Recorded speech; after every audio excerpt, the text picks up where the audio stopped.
கர்த்தர் உன்னை தினமும் தேடி வருகிற என்ற தலைப்பில் நாம் அதிகமாக தியானித்து வருகிறோம். இன்று கர்த்தருடைய வார்த்தையை தியானிப்போம். நிச்சயமான நித்திய உடன்படிக்கை என்னுடன் அவர் செய்திருக்கிறார். ஆதலால் என்னுடைய எல்லா ரட்சிப்பும் எல்லா வாஞ்சையும் வளர்ந்தோங்க செய்வாரோ.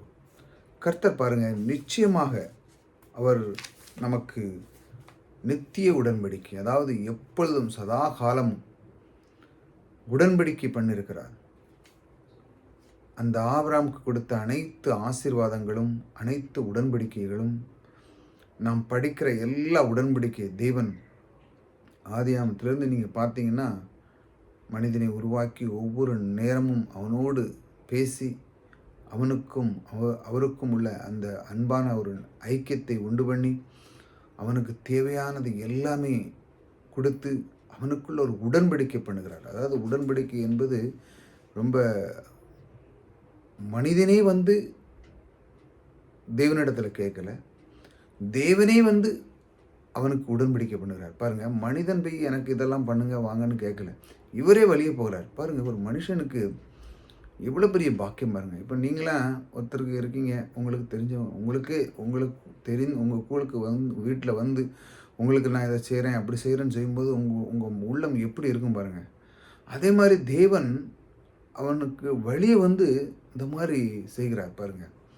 அதே மாதிரி தான் சாலமோன், அவன் வந்து ஞானத்தை கேட்குறான். ஆனால் ஞானத்தை மட்டும் அவர் கொடுத்தது மட்டும் அல்ல, இப்பேற்பட்ட ஒரு வார்த்தை நீ கேட்டதனால் உனக்கு ஐஸ்வர்யத்தையும் தருகிறேன், பொருளாதார செழிப்பு. அதாவது நீ இருக்கும் பொழுதும் வருகிற சன்னதியும் உன்னை போல யாரும் இருக்க முடியாது, அந்த அளவுக்கு செல்வந்தனா உன்னை மாற்றுவேன் என்று வாக்கு கொடுக்கிறார். இப்படிப்பட்ட உடன்படிக்கை தேவன் பாருங்க வழியை வந்து செய்கிறாரு. அவங்கெல்லாம் கேட்கவே இல்லை. ஆபிரகாம் பாருங்கள், எங்கேயோ கடந்தான், ஏதோ வணங்கினானோ என்னமோ தெரியல. ஆனாலும் பாருங்கள், அவனை தேர்ந்தெடுத்து நான் தான் உன் கடவுள், உனக்கு நான் இந்த மாதிரி வச்சுருக்கிறேன், நீ வா, இந்த இடத்த விட்டு வா, வெளியே வா, நான் உன்னை ஆசீர்வதிக்கிறேன், இந்த இடத்துக்கு வா அப்படி சொல்லி அவனை வெளியே கொண்டு வந்து அவனுக்கு எவ்வளவு ஆசீர்வதிக்காதன், எத்தனை துன்பங்கள் வந்தாலும் அவன் கூடவே இருந்து அவனுக்கு நேரிடாத அளவுக்கு பாதுகாக்க இருந்திருக்கார். மிகப்பெரிய ஒரு தேவன் நம்முடைய தேவன் பாருங்கள், பாதுகாப்பின் தேவனாக இருக்கிறார். இந்த பாதுகாக்க தேவன் பாருங்க நமக்குள்ளே இருந்து அவர் உடன்படிக்கை பண்ணதுனால நமக்குள்ளே இருந்து செயல்பட ஆரம்பிக்கும் பொழுது நமக்கு எத்தனை துன்பங்கள் வந்தாலும் அது விலகி போகிறது. அது எப்போ விலகி போகிறது என்றால், தேவன் எனக்கு ஒரு உடன்படிக்கை பண்ணியிருக்கிறார் என்று ஒருவன் மனதார விசுவாசித்து அதை அறிக்கை செய்யும் பொழுது அவன் வாயிலிருந்து அந்த வார்த்தை வர வேண்டும்.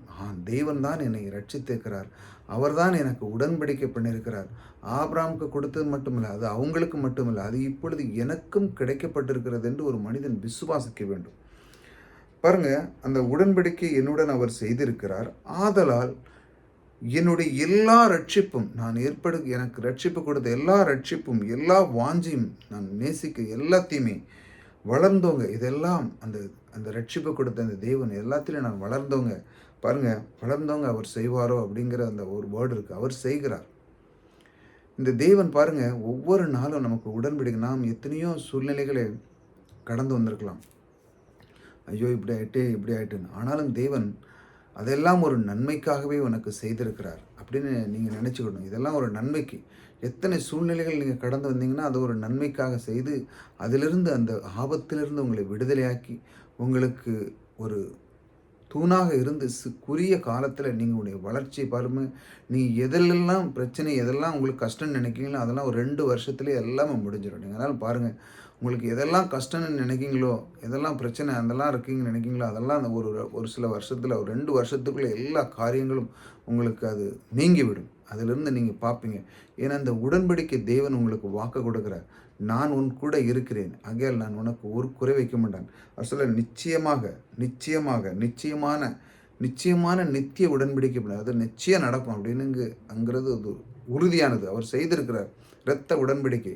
இந்த உடன்படிக்கை நிச்சயமாக நடக்கும். இப்போ நான் உங்களுக்கு சொன்னோம்ல அந்த வார்த்தை, 2 வருஷம் தான் உங்களுக்கு இருக்கிற எல்லா பிரச்சனையும் நீங்கள் எல்லாத்துலேயுமே, பொருளாதாரத்திலே, சுகத்தில் எல்லாமே செலுத்துவோங்க. இன்றைக்கி 26, 27, 28 அடியெடுத்து வைக்கும் பொழுது உங்களுடைய வாழ்க்கையினுடைய டோட்டல் அற்புதமான ஒரு சந்தோஷம், மகிழ்ச்சி உங்களுக்கு இருக்க எல்லாமே கவலைகள் எல்லாம் நீங்கி உங்களுக்கு இப்போ கொஞ்சம் இருக்கலாம். ஆனால் அதெல்லாம் தேவன் இப்பொழுதிலிருந்தே அதை ஆரம்பித்து விட்டார். உங்களுக்குள்ள எல்லா காரியத்தையும் நீக்கிறவர் தேவன் உங்களுக்குள்ளே இருக்கிறார். இந்த நிச்சயமான இந்த செய்த உடன்படிக்கையின் தேவன் உங்களுக்குள்ளே இருந்து எல்லா காரியத்தையும் செய்கிறார். அதனால தான் ஆபிரகாமுக்கு அவன் இப்படி கேட்கும் பொழுது அவன் தேவனிடத்தில் தேவனே எனக்கு குழந்தை இல்லையே என்ன பண்ண அப்படிங்கும்போது, நீ ஏன் படுற, நான் உனக்கு இந்த இந்த நட்சத்திரங்களை பாரு, பூமி மணலை என்ன பண்ண முடியுமா, அந்த அளவுக்கு நான் உனக்கு உன்னுடைய சன்னதியை பெருக்குவேன் என்று சொல்லி அவரே வாக்கு கொடுக்குறார். இப்படி இல்லாத டைமில், ரொம்ப வயதான டைம்லேயே அவர் வாக்கு கொடுக்குறார். ஆனால் தேவன் பாருங்க, அவரால் கூடாத காரியம் ஒன்றுமில்லை. அந்த நேரத்தில் அவனுடைய சன்னதியை பெருக்கி இப்பொழுது நாம் ஆபிரகாமுடைய சன்னதிகளாக வந்திருக்கிறோம். அந்த சன்னதியிலிருந்து வந்தவர்களுக்கு தேவன் அவர்களுக்கு மட்டும் ஆசீர்வாதத்தை கொடுக்கவில்லை, நமக்கும் அந்த சிலுவையின் மரணத்தின் மூலமாக நமக்கும் அந்த ஆசீர்வாதத்தை தந்திருக்கிறார். எப்பொழுது ஒரு மனிதன் சிலுவை நோக்கி பார்க்கிறானோ, இந்த சிலுவையின் மரணம் எனக்காக நேரிட்டது, இந்த எனக்கு கிடைக்காத ஆசீர்வாதத்தை என் தேவன் இந்த சிலுவையின் மரணத்தின் மூலம் வெற்றி சிறந்து எனக்கு தந்திருக்கிறார். எனக்கு கிடைக்காத சுகத்தை, எனக்கு நோய்களிலிருந்து அதையெல்லாம் இந்த சிலுவையின் மூலமாக, எனக்கு அந்த மரணத்தின் மூலமாக அதெல்லாம் நீக்கி எனக்கு சுகத்தை தந்திருக்கிறார்.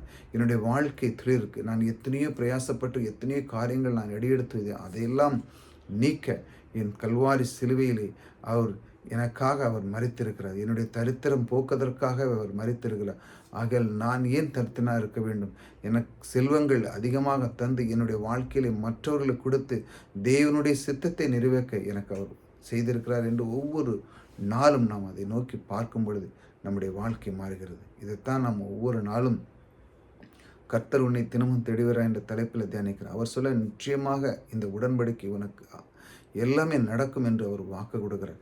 இந்த உடன்படிக்கை மட்டுமல்ல, ரட்சிப்பு, வாஞ்சை, இதையெல்லாம் பாருங்க, இதையெல்லாம் என்னுடைய வாழ்க்கையில் இன்னும் வளர வேண்டும் என்று நான் விசுவாசிக்கிறேன் என்று மனிதன் அதை நம்பும் பொழுது கர்த்தர் உள்ளுக்குள்ளே அது செயல்பட ஆரம்பிக்கிறார். செயல்படும்போது நம்முடைய வாழ்க்கை திறன் மாறுகிறது, நம்முடைய செயல் திறன் மாறுகிறது, நம்முடைய சுபாவங்கள் மாறுகிறது, நம்முடைய உள்ளத்திலே ஒரு மாற்றம் உருவாகிறது. மனிதனுடைய உள்ளத்திலே மாற்றம் உருவாகும் போது அவன் வெளிப்புறத்தில் இருக்கிற எந்த ஒரு செயலையும் தவறாகவே செய்ய மாட்டான். ஏனென்றால் மாற்றம் உள்ளுக்குள்ளே இருக்கிறது. ஆனால் மனிதன் சில நேரத்தில் நம்முடைய என்ன நடக்குது என்றால், நாம் இந்த விஷயம் வெளிப்புறதான விஷயத்தில் நாம் சொல்லி அதை நாம் திருத்த பார்க்குறோம். ஆனால் உள்ளான விஷயத்தை நாம் அதை சரி செய்யும் பொழுது வெளியான விஷயம் ஆட்டோமேட்டிக்காக சரியாக நடக்கும். இதுதான் உண்மை. இந்த மாதிரி இந்த தேவன் இதை நமக்கு ஒவ்வொரு நாளும் இந்த உடன்படிக்கை மூலமாக நமக்கு கற்றுக் கொடுக்கிறார். இதையெல்லாம் நான் உனக்கு செய்வேன், இதையெல்லாம் நான் விரும்புகிறேன் என்று சொல்லி உங்களுக்குள்ளே அவர் வருகிறார். ஆகையால் தேவனை நீங்கள் எப்பொழுதும் ஏற்றுக்கொண்டு அவருக்குள்ளே நீங்கள் இருக்கும்போது உங்களுடைய வாழ்க்கை துளிர் விட்டு சந்தோஷமாக இருக்கும். ஆகையால் கர்த்தர் ஒரு நாளும் விட்டு விடாது. அவர்களை தொடர்ந்து கேளுங்கள். சில வார்த்தைகளை இப்படி கொஞ்சம் நேரம் கேட்டாலே உங்களுடைய உள்ளம் சந்தோஷப்படும். அவர் சொல்லுகிறார், நான் என்னோடு நித்திய உடன்படிக்கை, உனக்கு தேவையானது என்ன நீ என்று நான் அறிந்திருக்கிறேன், அது நிச்சயமாக உனக்கு நான் செய்து முடிப்பேன் என்று அவர் உங்களுக்கு வாக்கு கொடுக்கிறார். இந்த நித்திய உடன்படிக்கை பண்ணப்பட்ட தேவன் உங்களோடு கூட இருக்கிறார். கர்த்தர் உங்களை ஆசீர்வதிப்பார்.